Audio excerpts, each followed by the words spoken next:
Welcome to the Banker Lamp. Please enjoy the video. You start by choosing a reputable VPN and installing it on your PC.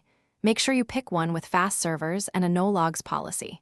Create and sign into the VPN account, then enable the kill switch so Steam traffic won't leak if the VPN drops. Next, set the app to use OpenVPN or WireGuard for best performance. Once done, you're ready to pick a server close to the region you need and proceed to connect.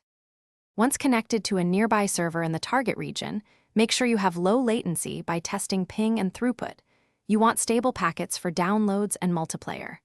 Close Steam, clear the download cache in Steam settings or via the client restart, and then relaunch while the VPN stays connected so Steam sees the new IP. Also disable other location services and any apps that could leak your real IP, and verify your public IP using a quick check before signing in. You now sign into Steam with the VPN active and keep it connected through the initial launch, so Steam maps your session to the VPN IP. If you're accessing region-specific content or purchases, use payment methods valid in that region and be aware of Steam's terms. Make choices that don't violate their rules.